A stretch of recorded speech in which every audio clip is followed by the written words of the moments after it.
We all know that a positive attitude is important to coping with cancer, yet sometimes when the treatment ends, a devastating sadness creeps in and we find ourselves battling a whole new condition, depression. I kind of think like when I was going through depression, I was just like, well, I'm strong enough. I can handle this. I just, kick cancer's butt. And I think a lot of people are like me. They think, well, I can handle this. And for me, it starts off really slow and you're just kind of upset. And then by the time I asked my doctor for help, I didn't see her for that much. And even she knew something was wrong, you know. It was just like I was just sad. And I would, when I was at work, I would just do like the bare minimum just to get by. When we're worried about a new trauma, a recurrence, for example, it will affect us in all sorts of ways. And so being mindful of that, watching for that, getting evaluated, and getting treated for these emotional aspects are really important. And these emotional issues are quite treatable. Emotions are part of our health.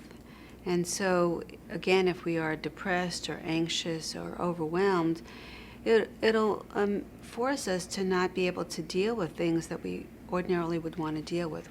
You watch the commercials and they say, oh, well, loss of interest in anything, it is that. You don't feel like getting up to go to work. You kind of feel like all I want to do is lay in bed and I don't want to see my friends and I don't want to go to work or work out.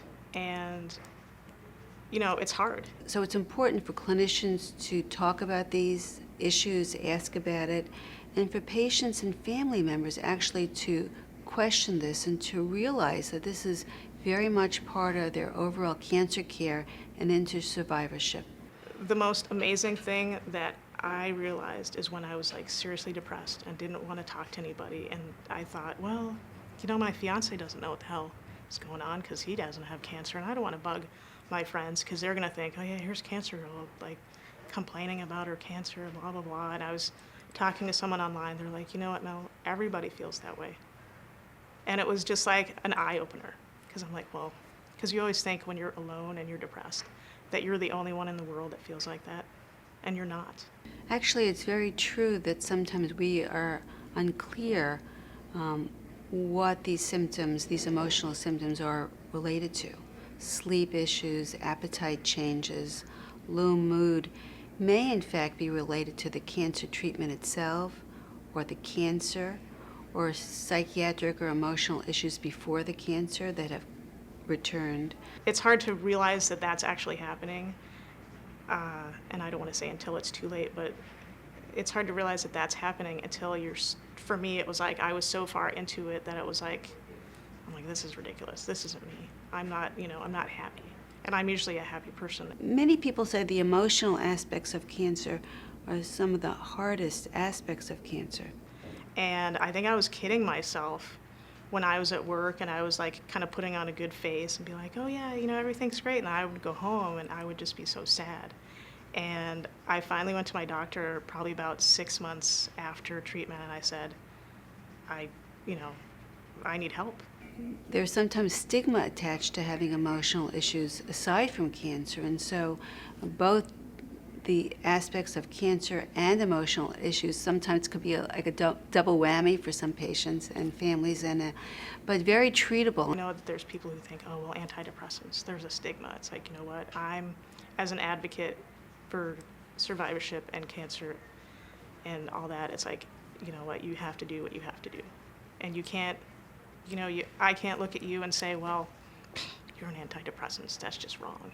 Because I'm not you, and I don't live your life. Many people get nervous after the acute phase of care because they're not actively participating. They may not be taking active chemotherapy or radiation or not seeing the physician very regularly.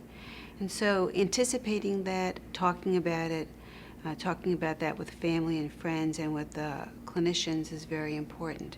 And how to begin that phase of life is, clearly what we wanted to aspire to in a very productive and healthy way. You can be positive and be depressed. I mean, I had a good outlook about cancer, but yet, being a cancer survivor was just really hard. I cannot physically control the chemical imbalance in my head, So if I need medication to do so, then so be it. It's the same thing with chemo. I couldn't control, getting rid of my cancer with just, I don't know, watching a funny movie. So I did the chemo. Here are some recommendations that will help you cope with survivorship and fight depression. So it's up for clinicians, patients, families to recognize changes in their emotional health and to seek care for that just as they would for any other physical aspects of their health. Connecting with other survivors, there's a lot of groups out there. And I would say if you know of another survivor, then, make that one contact. Find somebody online and say, you know what, I'm a survivor and I don't know, I'm feeling kind of nauseous after chemo, or I feel alone, I feel lost. And so how do you go to the doctor's appointments? How do you manage to go for regular scans?